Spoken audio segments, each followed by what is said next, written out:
One question that I think particularly pertinent, and I was asking a colleague of yours before, to people who have not been in the forces, is about the difference when you're a leader, where you have, and there are some people for whom they are responsible for people's lives, but you definitely are responsible for people's lives. So the decision you make is going to have an impact, and that may mean that person, as a result, could die.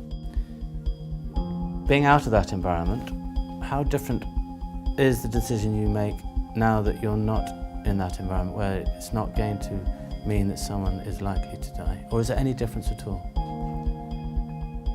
I've been asked this quite a few times, and people have said to me, it's okay for you because you were in a position where your decisions were life and death for people, and it's not the same for us in business. So, and actually I disagree with that to an extent.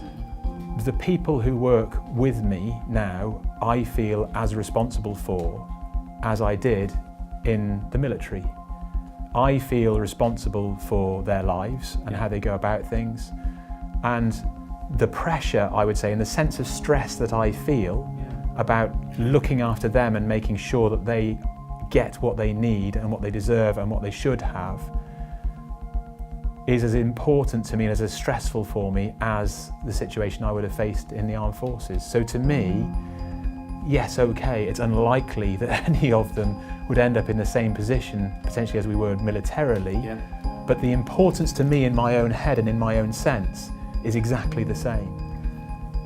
Do you feel that, and again it's relating to this, that you have the same level of control necessarily as a leader, that arguably in the forces you do have great control over the decisions you made based on the information available to you, and every effort is made that you have all the right information to make that decision? In Civvy Street you don't necessarily have the same element of control unless you are the CEO or the board. Therefore, is that a different aspect?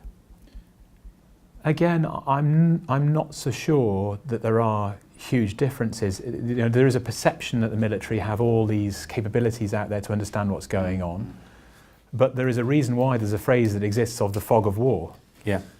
It's because often you don't really know what's going on. Worse, you are relying on information that's coming to you because it's come from a guaranteed source or chain that you trust.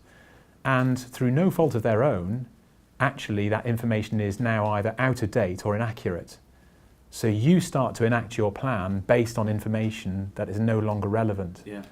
So sometimes actually having little information is better than having a lot of information, some of which you don't know how trustworthy it is. Yeah. So I'm not so sure that there is a huge difference in that perspective, no.